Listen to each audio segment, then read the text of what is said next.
Bonjour à tous, donc Régis Delatour, donc je coordonne le centre de référence aplasie médulaire et HPN. Et l'objet de cette vidéo, c'est de faire le point sur l'hémoglobinurie paroxystique nocturne dans le PNDS. Donc l'hémoglobinurie paroxystique nocturne, c'est une association, une triade, aplasie médulaire, anémie hémolytique non auto-immune, un Coombs négatif et thrombose. Et c'est une maladie rare, hein, on a à peu près 1000 patients en France. Et donc, le PNDS s'intéresse évidemment au diagnostic, à la prise en charge des malades, à l'optimisation des traitements et aussi aux cas particuliers. Donc, c'est ce que je vous expose dans les minutes qui viennent. Donc, la première chose, je vais me focaliser sur l'hémoglobinurie paroxystique nocturne de forme classique, hémolytique, puisqu'une vidéo sera dédiée aux formes aplasiques. Et donc, ces patients qui se présentent avec une anémie hémolytique à Coombs négatif, qui en fait le premier point d'appel est souvent méconnu et pour lequel les diagnostics, évidemment, sont retardés.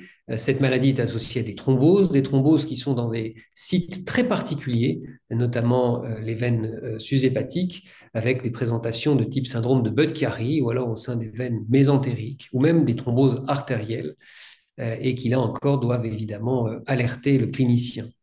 Et puis, bien entendu, dans le cadre de cytopénie, eh bien, on peut être amené à faire un clone, ce qui fait que le point d'appel de cette maladie, c'est une anémie hémolytique à Coombs négatif ou une thrombose dans un site très particulier, mésentérique ou Budd-Chiari, ou la thrombose du sujet jeune qui est inexpliquée hein, par un cancer ou par des facteurs de prédisposition génétique, ou des patients qui se présentent avec des cytopénies inexpliquées. Et là encore, on peut être amené à faire un clone. Alors, le diagnostic en lui-même, c'est très simple, c'est de la cytométrie de flux. Hein, le diagnostic génétique d'aller rechercher la mutation sur le gène PIGA n'a aucun sens car il ne s'agit pas d'une seule mutation, ce sont des anomalies génétiques qui ne sont absolument pas récurrentes. On peut avoir une insertion, une délétion, une mutation. Donc on va chercher plutôt l'absence à la surface de cette encre GPI et donc des molécules qui sont reliées par cette encre GPI. Et donc on va rechercher sur les globules blancs, les monocytes et les polynucléaires par des techniques très particulières dites de flair. Je ne rentrerai pas dans les détails parce que ça n'a pas d'intérêt pour cette présentation, qui nous permettent en fait de montrer, mettre en évidence l'absence sur certaines cellules de ces fameuses molécules GPI ancrées.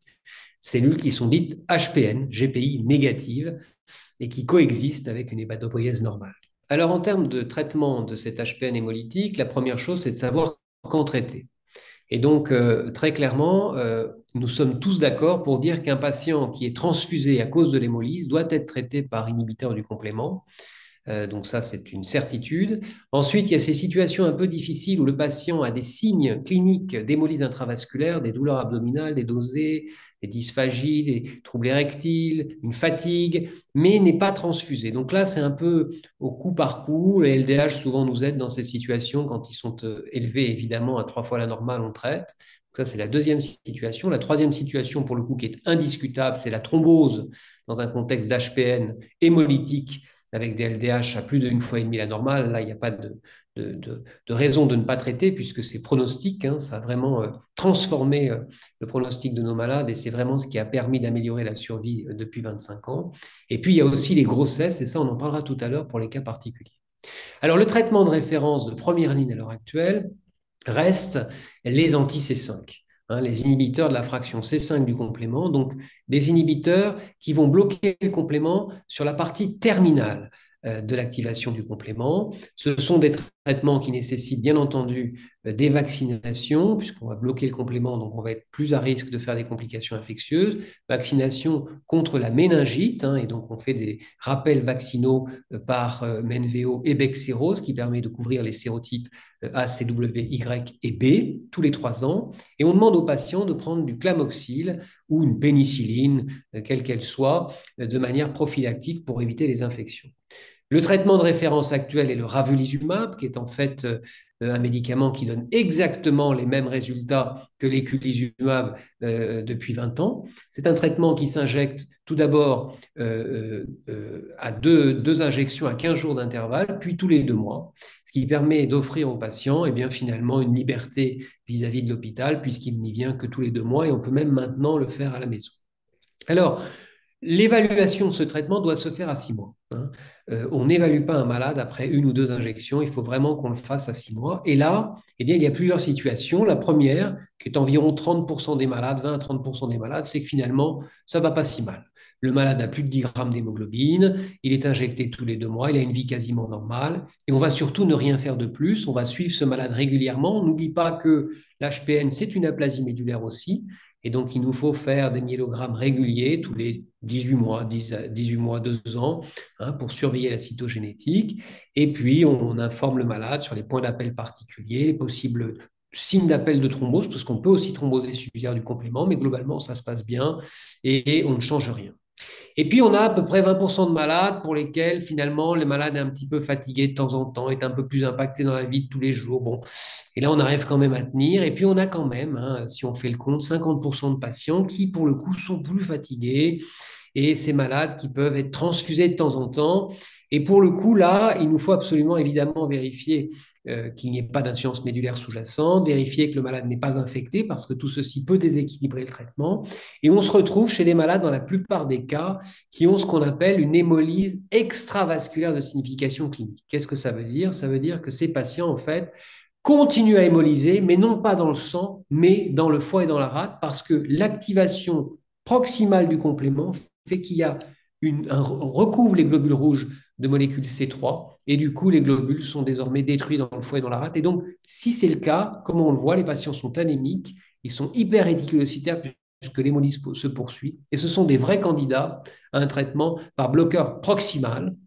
À l'heure actuelle, l'Aspaveli, hein, le pegcetacoplan, qu'on discute évidemment en RCP aplasie médulaire et HPN, et qui permet d'améliorer l'hémoglobine, d'améliorer la qualité de vie, qui s'injecte en sous-cutané 2 fois par semaine. Et donc, ce traitement permet clairement d'améliorer les choses pour ces patients-là, avec d'autres médicaments qui arrivent aussi, l'iptacopan, qui est un inhibiteur du facteur B, et le danicopan, qui est un inhibiteur du facteur D. Pour l'instant, les autres ne sont pas encore autorisés. Alors quand même, quelques mots pour finir sur 2 situations bien particulières. La première, c'est la thrombose. Un patient qui a une thrombose et une HPN, eh bien à ce moment-là, il faut le traiter par inhibiteur du complément, il n'y a absolument aucun doute, et anticoagulant pour éviter que la thrombose récidive, parce que la thrombose peut être un facteur pronostic majeur dans l'HPN et on veut surtout qu'elle ne récidive pas. En revanche, chez un malade qui n'a pas de critères de traitement par inhibiteur du complément, et qui n'a pas encore eu de thrombose, il n'y a aucune raison de donner des anticoagulants en prophylaxie primaire, parce qu'on l'a bien montré dans le registre français. Ces anticoagulants ne préviennent pas la thrombose à 100%. On a des malades qui thrombosent malgré une anticoagulation préventive. Et surtout, eh bien, on sait que ces malades peuvent avoir une aplasie médulaire qui va s'exprimer, devenir thrombopénique et donc être à risque d'hémorragie. Donc, pas de prophylaxie primaire anticoagulant. Par contre, une fois que le malade a thrombosé, anticoagulant plus inhibiteur du complément. Et puis, la dernière situation clinique qu'on a bien développée dans le PNDS, c'est les grossesses. Et là, pour l'instant, on sait qu'on rend service aux jeunes femmes enceintes avec une HPN si on les traite par eculizumab à partir du 2e trimestre, en sachant que souvent, on est obligé d'augmenter les doses d'éculizumab à partir du 3e trimestre. On y associe une prophylaxie par HBPM et on revient à des doses classiques au moment de l'accouchement. Nous n'avons pour l'instant pas de recul avec le ravulizumab, mais cela devrait pouvoir être disponible bientôt parce qu'il y a un travail qui a été initié.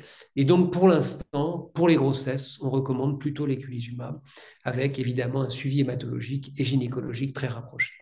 Voilà les grandes lignes du PNDS sur l'HPN pour ce qui est de la présentation clinique, du diagnostic par cytométrie de flux, des raisons de traitement, hein, quand traiter un malade, et puis quel traitement à l'heure actuelle, en sachant qu'évidemment tout cela progresse très vite et donc j'en suis sûr, nous aurons à refaire cette vidéo bientôt. En tout cas, si jamais il y a un malade qu'il nous faut discuter avec des situations un peu particulières qui sortent de ce que je viens de vous dire, n'hésitez pas à vous connecter à l'RCP aplasie médulaire, 1er et 3e mercredi du mois. C'est en Zoom de 14h30 à 17h et c'est toujours très instructif. Voilà, merci à tous.